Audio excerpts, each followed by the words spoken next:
حديث النور والصدق هو الداعي إلى الحق يجمعه البخاري ويهديه بسم الله الرحمن الرحيم الحمد لله رب العالمين والعاقبة للمتقين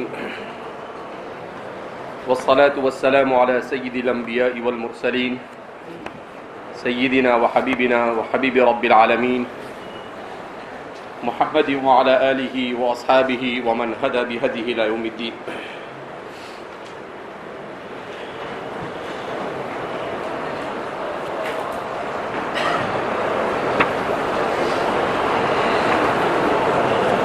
حدیث ہرقل، جس میں تفصیل کے ساتھ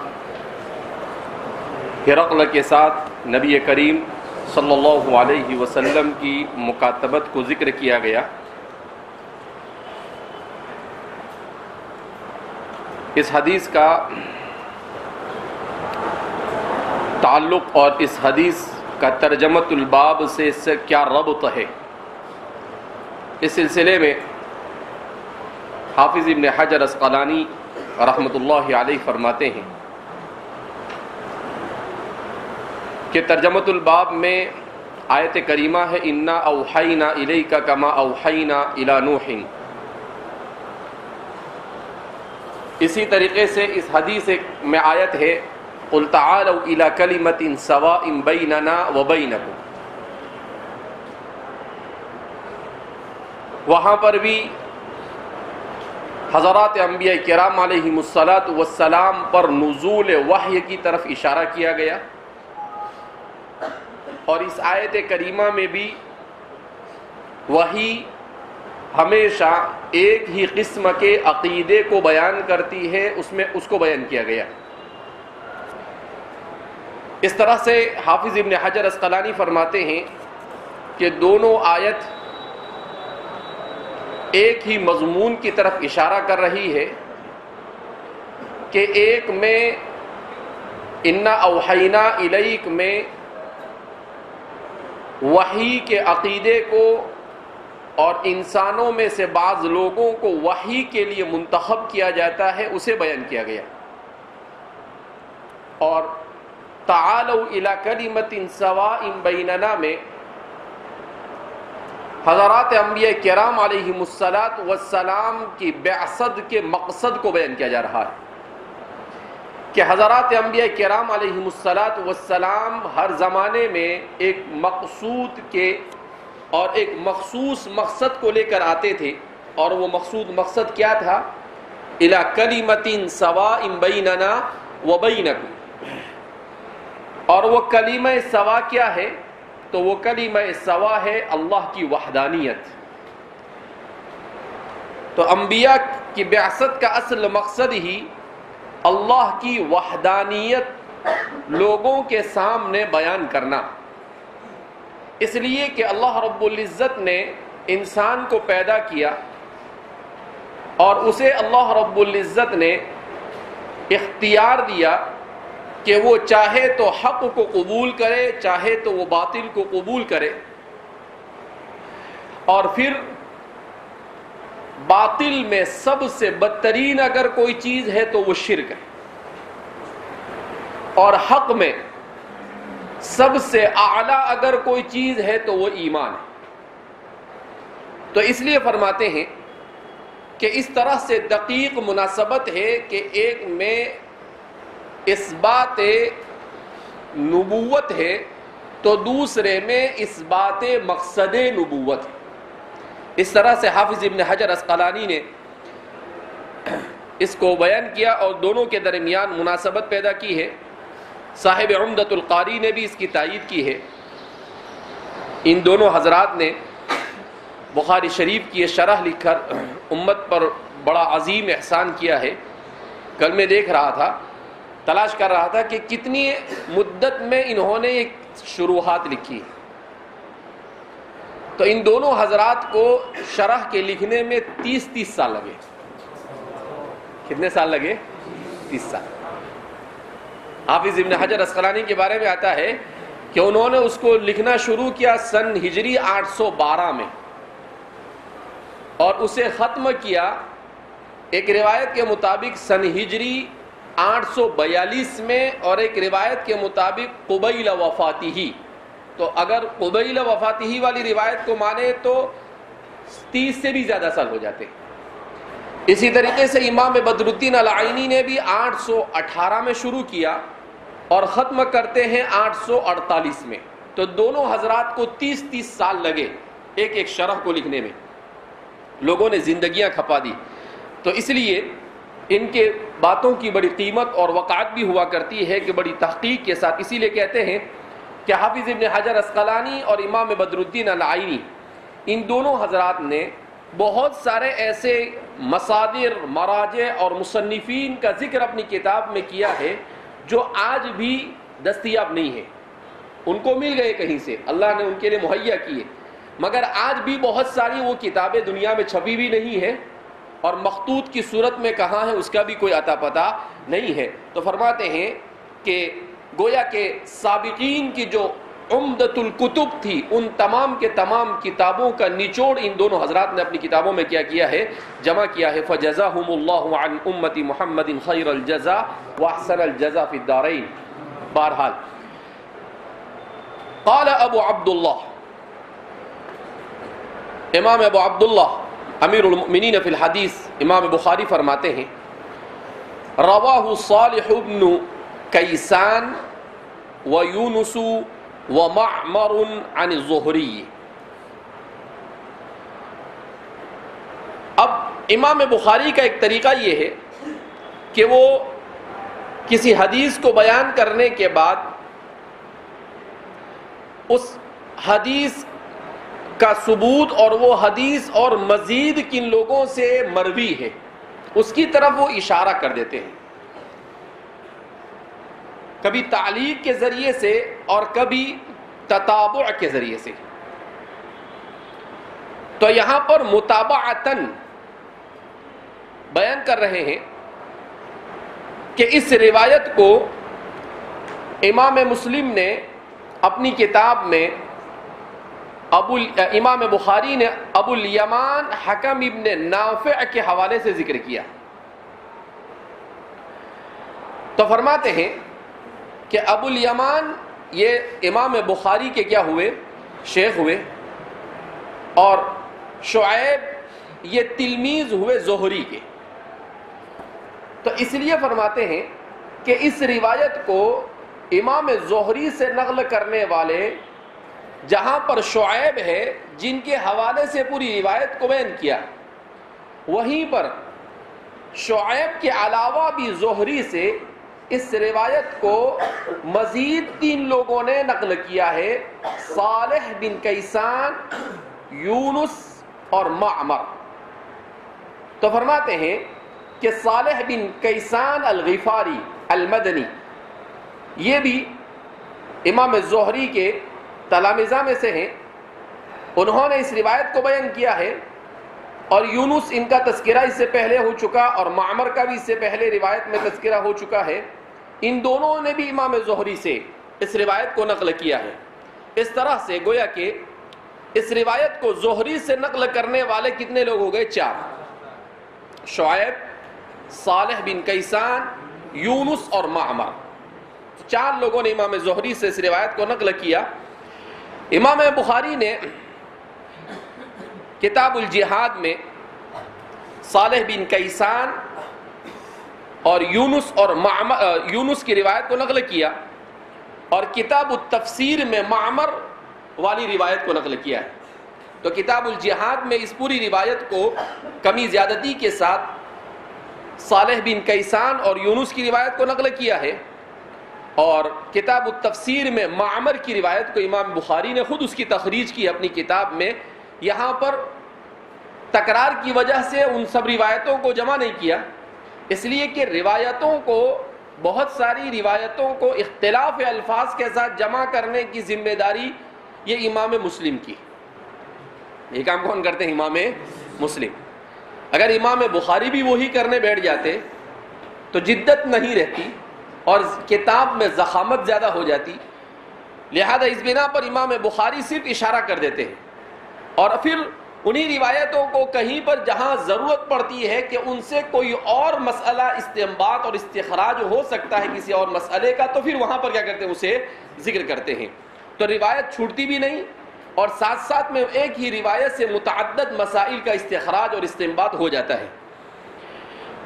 صالح بن کیسان، ان کے بارے میں بیان کرتے ہیں کہ صالح بن کیسان نام کے صحاح ستہ میں صرف یہ ایک ہی راوی ہے، اسمہ صالح بن کیسان، جن کا نام صالح بن کیسان ہے۔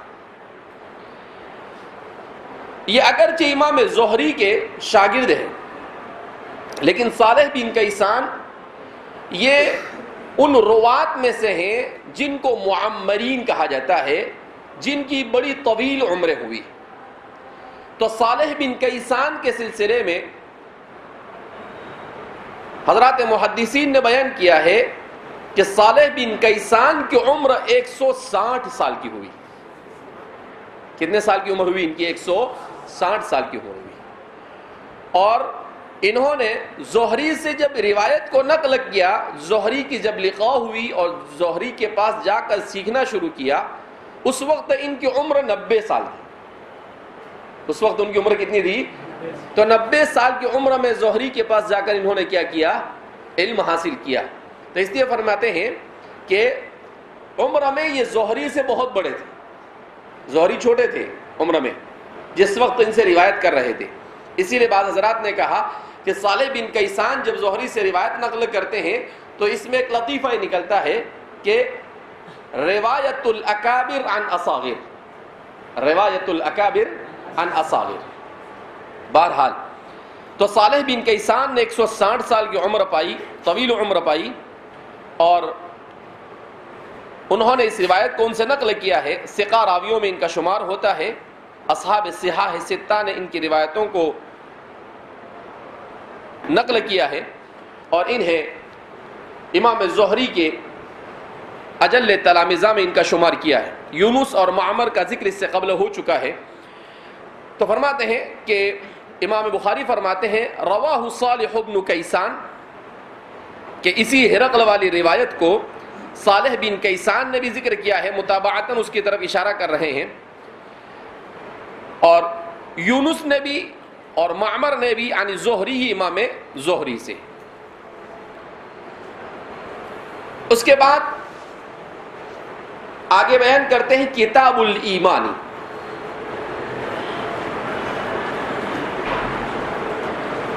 امام بخاری رحمہ اللہ امیر المؤمنین فی الحدیث حضرت شیخ زکریا رحمۃ اللہ علیہ فرماتے ہیں کہ اصحاب جوامع، جنہوں نے جامع کتابیں لکھی ہیں، ان کے طرز پر اپنی کتاب کا آغاز کتاب الایمان سے کرتے ہیں۔ اسی لیے امام بخاری نے باب بدء الوحی کہا، کتاب بدء الوحی نہیں لکھا۔ کیا لکھا ہے؟ باب بدء الوحی، کتاب بدء الوحی نہیں لکھا۔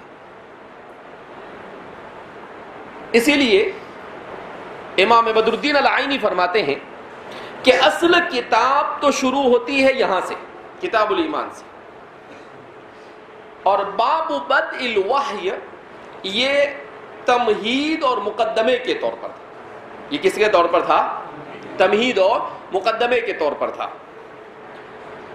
اور فرماتے ہیں حضرات محدثین کہ یہ صرف حضرت امیر المؤمنین فی الحدیث امام بخاری کا امتیاز ہے کہ انہوں نے اپنی کتاب جامع کو باب بدء الوحی سے شروع کیا، ورنہ جتنے بھی اصحاب جوامع ہیں وہ اپنی کتاب کو کتاب الایمان سے شروع کرتے ہیں، جتنے بھی لوگوں نے جوامع لکھی۔ لیکن فرماتے ہیں کہ دونوں کے درمیان مناسبت کیا ہے، باب بدء الوحی اور کتاب الایمان کے درمیان مناسبت کیا؟ تو حضرت مولانا سعید صاحب پالن پوری تو فرماتے ہیں کہ بھئی یہ مناسبت قرآن میں دیکھی جاتی ہے، حدیث میں مناسبت نہیں دیکھی جاتی. البتہ ہمارے محدثین نے اس مناسبت کو تلاش کرنے کی کوشش ضرور کی. قرآن کی مناسبت کے سلسلے میں تو اس سے قبل بھی آپ کے سامنے بیان کیا گیا کہ قرآن کریم سے مناسبت یہ بھی ایک بہت اچھا موضوع ہے، جس پر ہمارے ایک ہندوستان کے عالم علامہ مہائمی نے تفسیر لکھی ہے، اور اس پر سب سے اچھا کام المناسبۃ بین الآیات والسور یہ امام بقاعی کا ہے. بقاعی یہ مناسبت انہوں نے اپنی پوری تفسیر ہی لکھی ہے مناسبت سے. اپنی پوری تفسیر لکھی ہے کس کی مناسبت سے؟ مناسبت سے. اس میں پوری تفسیر میں پورے قرآن کو ایسا ثابت کرنے کی کوشش کی ہے کہ ذرہ برابر بھی قرآن ایسا نہیں ہے کہ جہاں پر کہیں بھی مناسبت ٹوٹتی ہو، ایک لری میں پیرویا ہوا ہو، ایسا محسوس ہوتا ہے. بہرحال تو فرماتے ہیں کہ دونوں میں مناسبت یہ ہے کہ اصل تو ایمان ہی ہے.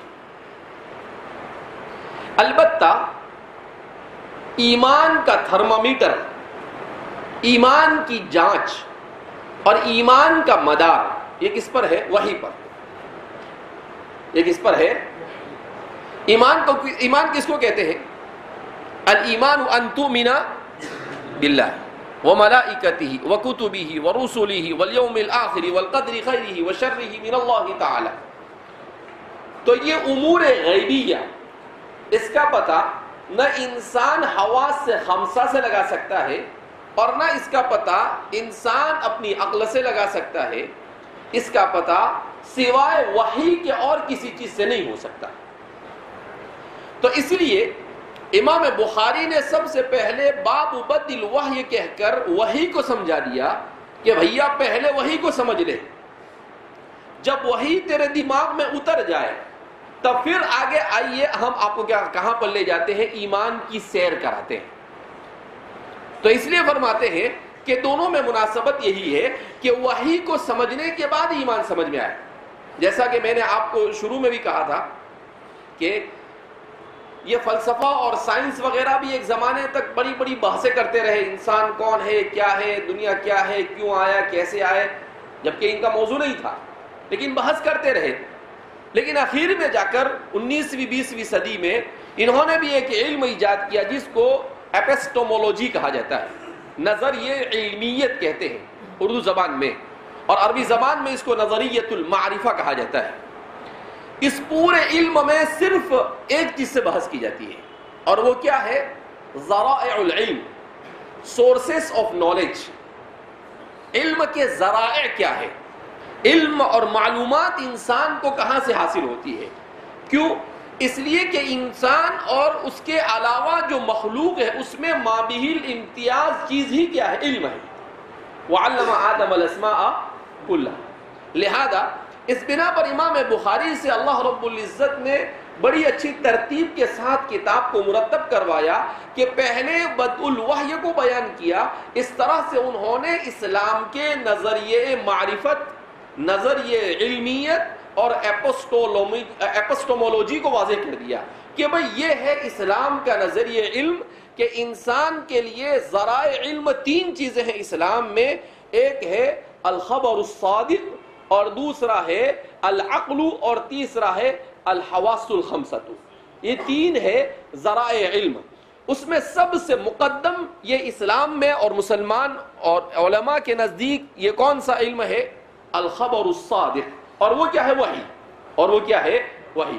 تو اس لیے دونوں میں مناسبت یہی ہے کہ وحی کے نزول کا سب سے اہم مقصد ایمان کو بیان کرنا، دوسرا مقصد عمل کو بیان کرنا. کیونکہ ایمان جب ہوگا تو انسان عمل کی طرف جائے گا، لیکن ایمان ہی نہیں تو عمل کی طرف کیسے جائے گا؟ ایمان ہی نہیں تو عمل کی طرف جا سکتا نہیں. تو اس لیے آدمی جب بھی مسلمان ہونا چاہتا ہے تو سب سے پہلے کیا کیا جاتا ہے؟ اس کو ایسا بولا جاتا ہے کہ نماز پڑھ. کیا کہا جاتا ہے؟ کہو اشہد ان لا الہ الا اللہ واشہد ان محمدا عبدہ و رسول. تو کیوں کہلوایا جا رہا ہے یہ؟ تاکہ ایمان میں کیا ہو جاوے؟ داخل ہو جائے. ایمان میں کیا ہو جاوے؟ داخل ہو جائے. تو اس لیے فرما رہے ہیں کہ ایمان یہ مقدم ہے عمل پر، اور ایمان کا پتہ وحی سے لگتا ہے. اور ایمان کا پتہ کس سے لگتا ہے؟ وحی سے. لہذا اس بنا پر اب اپنے مقصد کی طرف آتے ہوئے امام بخاری کتاب الایمان کا آغاز کر رہے ہیں. کتاب کے سلسلے میں جیسا کہ اس سے پہلے بھی تفصیل سے بیان کیا گیا کہ اس میں دو معنی ہوتے ہیں، الضم والجمع. کیا معنی ہوتے ہیں؟ الضم والجمع، ملانا اور جمع کرنا. بین الدفتین کو بھی کتاب اسی لیے کہا جاتا ہے کہ اس میں بھی ایک حرف کو دوسرے حرف سے ملایا جاتا ہے اور ادھر ادھر کی ساری معلومات کو جمع کر دیا جاتا ہے. تو کتاب میں وہ معنی پایا جاتا ہے، ضم کا معنی بھی پایا جاتا ہے اور جمع کا معنی بھی پایا جاتا ہے. اسی مناسبت سے کتاب کو کتاب کہا جاتا ہے. البتہ یہاں پر جس کتاب کو امام بیان کر رہے ہیں یہ کتاب کیا ہے؟ تو اس کتاب کے سلسلے میں بیان کرتے ہیں کہ یہ کتاب باب اور فصل کے مقابلے میں. یہ کتاب کس کے مقابلے میں ہے؟ باب اور فصل کے مقابلے میں. کیا مطلب؟ تو اب کتاب کی تعریف کی ہے علامہ شامی فرماتے ہیں کہ کتابوں میں جو کتابیں ہوتی ہیں، سمجھ میں آئی بات؟ کتابوں میں جو کتابیں ہوتی ہے، یعنی کتابوں میں الکتاب کتاب الطہارہ کتاب الصلاۃ کے عنوان سے جو کتاب لکھا جاتا ہے، کہا اس کی تعریف کیا؟ تو فرماتے ہیں کہ اس کی تعریف یہ ہے جمع المسائل المختلفة المستقلة تحتہ، جس کے تحت مختلف مستقل مسائل کو جمع کیا جائے. دو چیزیں، مختلف ہو یعنی بہت سارے ہو، اور مستقل کا مطلب بہت سارے ایک ایک مسئلے کو سب اس کے تحت لا کر بیان کر دیا جائے، تو اسے کتاب کہا جاتا ہے. اسی لیے کہتے ہیں کہ اس کو آسان انداز میں سمجھنے کے لیے کہ کتاب باب اور فصل میں کیا فرق ہے، کہا کہ تھوڑی دیر کے لیے منطق اور مناطقہ کی مجلس میں جانا پڑے گا. مناطقہ کے یہاں پر آپ نے پڑھا کہ ایک ہوتی ہے جنس، ایک ہوتی ہے نوع، اور ایک ہوتی ہے فصل. جنس کس کو کہتے ہیں؟ مختلف الانواع کو کیا کہا جاتا ہے؟ جنس کہا جاتا ہے. جیسے انسان یہ جنس ہے تو مرد اور عورت سب اس میں کیا ہو گئے؟ شامل ہو گئے. حیوان کلی ہے، انسان جنس ہے. انسان کیا ہے؟ یعنی مختلف اجناس، اسے کیا کہا جاتا ہے؟ کلی کہا جاتا ہے. اور مختلف انواع اسے کیا کہا جاتا ہے؟ جنس کہا جاتا ہے.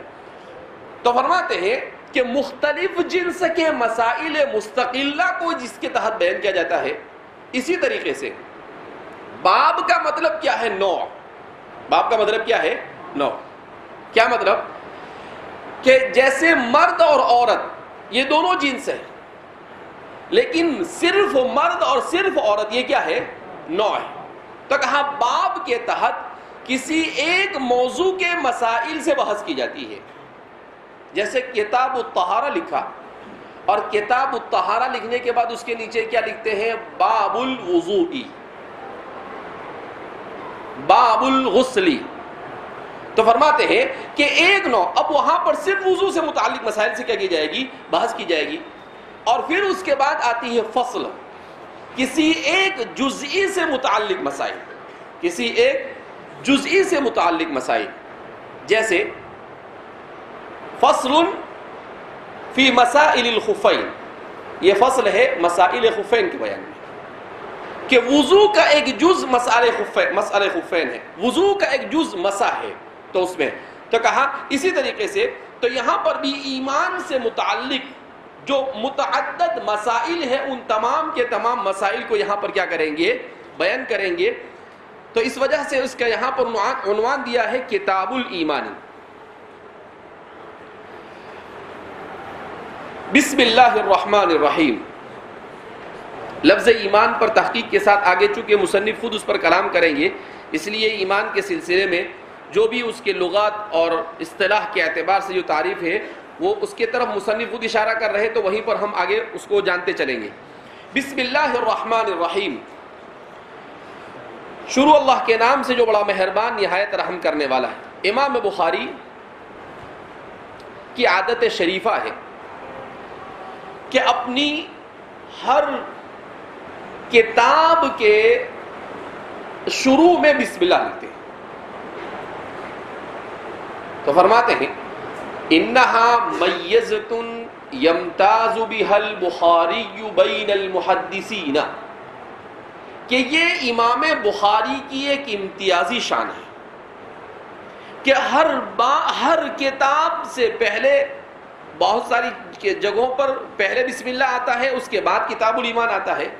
ہمارے ہندوستان کے نسخوں میں پہلے کتاب الایمان اور کتاب پہلے آتی ہے اور بسم اللہ بعد میں آتا ہے۔ تو فرماتے ہیں کہ ہر جگہ پر امام بخاری نے ایسا کیا ہے۔ اب سوال پیدا ہوتا ہے امام بخاری نے ایسا کیوں کیا؟ تو فرماتے ہیں امام بخاری نے ایسا اس لیے کیا کہ امام بخاری یہ اتباع سنت کے عادی تھے۔ کس کے عادی تھے؟ اتباع سنت۔ تو امام بخاری سنت کی پیروی کرتے ہوئے اپنی ہر کتاب کے تحت بسم اللہ کو بیان کرتے ہیں کہ کل امر ذی بال لم یبدأ بسم اللہ فہو اقطع۔ تو لہذا فرماتے ہیں کہ ہر کتاب مستقل بہت سارے مسائل پر بحث کرتی ہے، لہذا اس بنا پر ہر کتاب کا آغاز کس سے ہونا چاہیے؟ بسم اللہ سے ہونا چاہیے۔ اس وجہ سے امام بخاری اپنی ہر کتاب کے تحت بسم اللہ الرحمن الرحیم کا کیا کرتے ہیں؟ ذکر کرتے ہیں۔ اب کتاب کو جب ذکر کیا تو جیسا بیان کیا گیا کہ مستقل متعدد مسائل کے مجموعے کو کتاب کے تحت بیان کیا جاتا ہے، تو اب اس کے تحت بہت سارے مسائل سے بحث کریں گے۔ تو سب سے پہلے وہ کس سے بحث کر رہے ہیں؟ تو فرماتے ہیں باب قول النبی صلی اللہ علیہ وسلم بنی الاسلام علی خمس وهو قول وفعل ويزيد وينقص قال تعالى ليزدادوا ایمانا بعد ایمانهم وزدناهم هدى ويزيد الله الذين اهتدوا هدى والذين اهتدوا زادهم هدى وآتاهم تقواهم ويزداد الذين آمنوا إيمانا وقوله عز وجل أيكم زادته هذه إيمانا فأما الذين آمنوا فزادتهم إيمانا وقوله فاخشوهم فزادهم ایمانا وقوله وما زادهم الا ایمانا وتسلیما والحب فی اللہ والبغض فی اللہ من الایمان وكتب عمر بن عبد العزيز الى عدي بن عدي ان للایمان فرائض وشرائع وحدودا وسننا فمن استكملها استكمل الایمان ومن لم يستكملها لم يستكمل الایمان فإن أعش فسأبينها لكم حتى تعملوا بها وإن أمت فما أنا على صحبتكم بحريص وقال إبراهيم عليه السلام ولكن ليطمئن قلبي وقال معاذ رضي الله عنه اجلس بنا نؤمن ساعة وقال ابن مسعود رضي الله عنه اليقين الإيمان كله وقال ابن عمر رضي الله عنه لا يبلغ العبد حقيقة التقوى حتى يدع ما حاك في الصدر وقال مجاهد شرع لكم من الدين ما وصى به نوحا أوصيناك يا محمد وإياه دينا واحدا وقال ابن عباس رضي الله عنهما شرعة ومنهاجا سبيلا وسنة۔ تو یہ امام بخاری نے پہلا باب قائم کیا، اور اس پہلے باب کے تحت سب سے پہلے حدیث رسول صلی اللہ علیہ وسلم کو ذکر کیا۔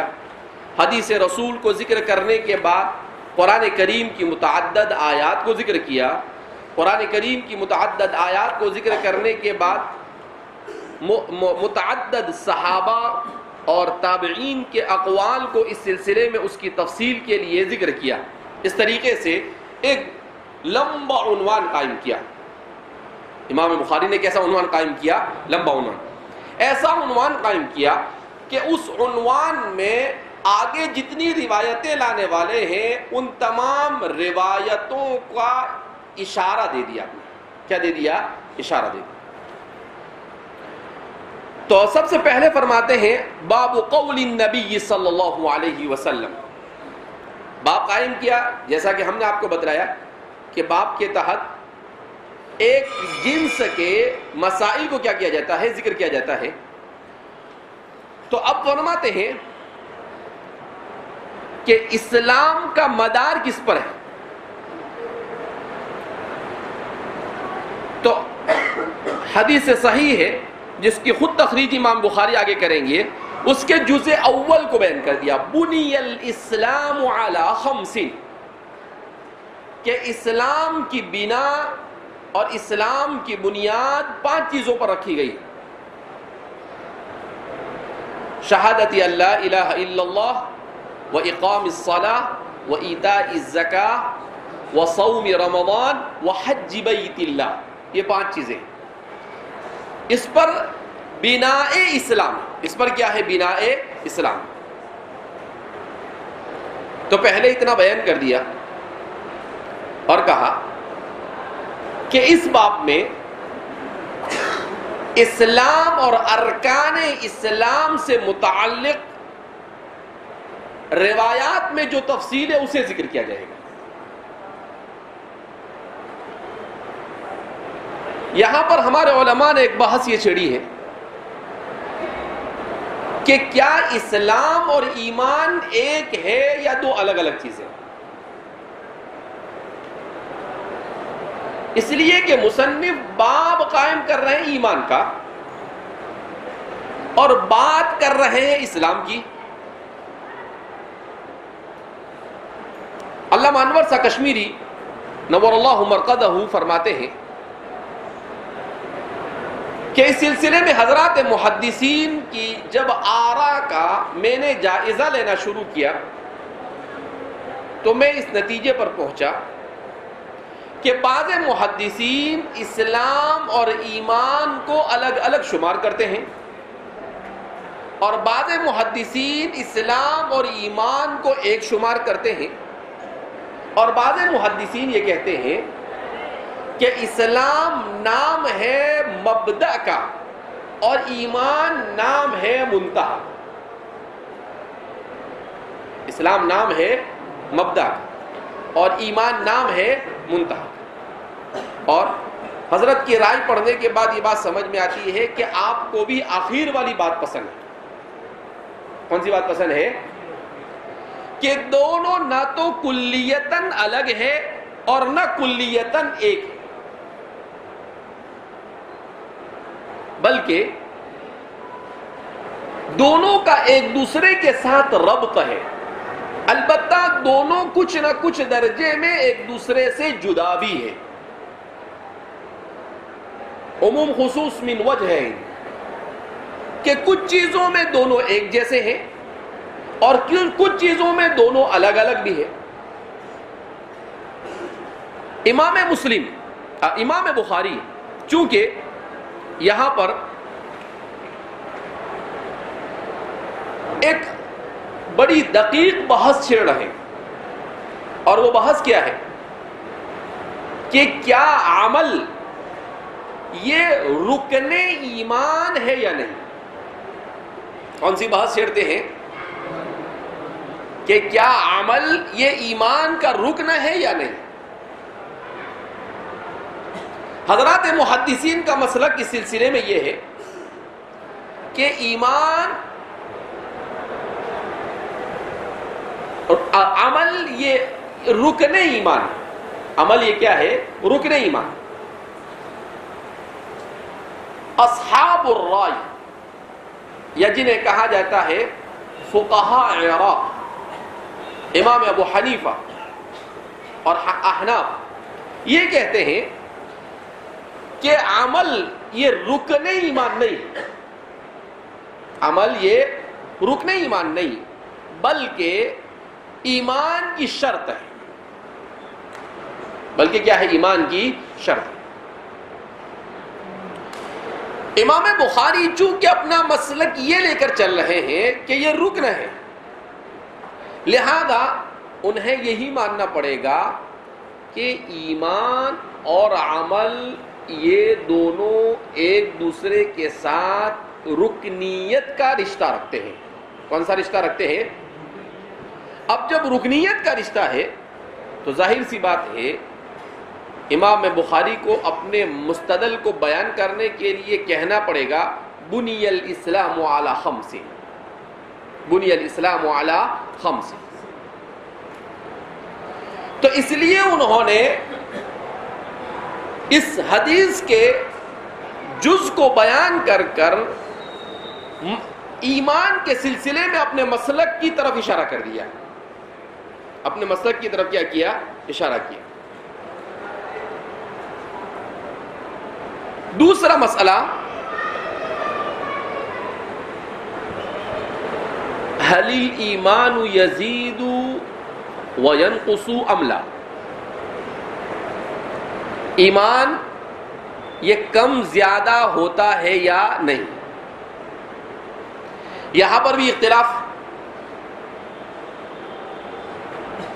فقہاء عراق اور احناف کہتے ہیں ایمان لا یزید ولا ینقص، اور حضرات محدثین اور اہل الاثر کہتے ہیں الایمان یزید و ینقص، ایمان بڑھتا بھی ہے اور کم بھی ہوتا ہے۔ اسی لیے آپ دیکھ رہے بنی الاسلام علی خمس کی تفسیر خود امام بخاری کرتے ہیں، وَهُوَ قَوْلٌ وَفِعْلٌ، وَهُوَ قَوْلٌ وَفِعْلٌ، کہ ایمان نام ہے قول اور فعل کے مجموعے کا، قول اور فعل کے مجموعے کا، یعنی دونوں مل کر ایمان ہے، دونوں مل کر کیا ہے؟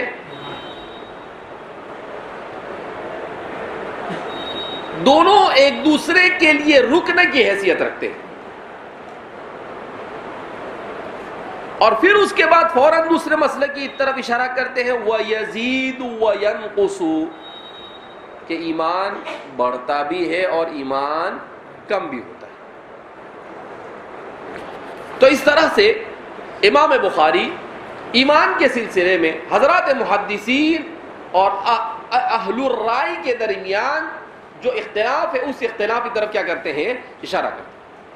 اسی لیے ہم نے اس سے پہلے آپ کے سامنے ایک بات کہی تھی کہ اس کتاب کی خصوصیت یہ ہے کہ یہ طریقہ استخراج اور استنباط بتلاتے ہیں، یعنی اس کتاب میں احادیث مبارکہ سے مسائل کا استخراج اور استنباط کیسے کیا جاوے اسے بیان کیا جاتا ہے۔ اس پر سب سے زیادہ امام بخاری کی نظر ہے،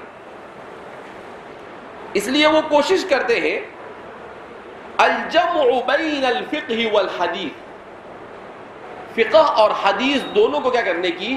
جمع کرنے کی۔ اس لیے ہمارے بعض احناف نے امام بخاری کے ساتھ زیادتی کی اور یہ کہا کہ امام بخاری فقیہ نہیں تھے۔ ارے بھیا، بخاری فقیہ نہیں تو کون فقیہ ہوگا؟ تو یہ امام، اب ہر جماعت میں کچھ لوگ ہوتے ہیں ایسے، کچھ متصلب ہوتے ہیں اور کچھ متعصب ہوتے ہیں۔ متصلب ہونا مطلوب ہے اور متعصب ہونا یہ مذموم ہے۔ یہ کیا ہے؟ مذموم۔ اب آپ کہیں کہ یہ نئی مصیبت کہاں سے اٹھا کے لائے متصلب اور متعصب والی؟ متصلب کا مطلب ہے اپنے مسلک پر مضبوطی کے ساتھ، دلائل کی معرفت کے ساتھ، قطعیت اور یقین کے ساتھ جمے رہنا، یہ ہے تسلب۔ یہ کیا ہے؟ تسلب۔ اور تعصب کیا ہے؟ کسی دوسرے کے مذہب کو کمزور کرنے کی کوشش کرنا، یہ تعصب ہے۔ کسی دوسرے کے مذہب کو کمزور کرنے کیا کرنا کوشش کرنا، یہ تعصب ہے. اس لیے ہمارے فقہاء نے لکھا ہے کہ تعصب یہ صحیح نہیں. تسلح، آپ اپنے مسلک کو اچھی طرح سے جان کر آپ خود اس پر مستقیم ہو جاوے، یہ آپ سے مطلوب ہے. لیکن کسی دوسرے کو زبردستی کمزور کرنا، تو یہ کچھ لوگوں نے دیکھا کہ امام بخاری کی کچھ روایتیں ایسی ہیں جن روایتوں سے احناف کے مسلک میں تائید نہیں ہو رہی ہے، تو انہوں نے پھر اٹھا کر کہہ دیا کہ اصل میں بخاری فقیہ نہیں ہے.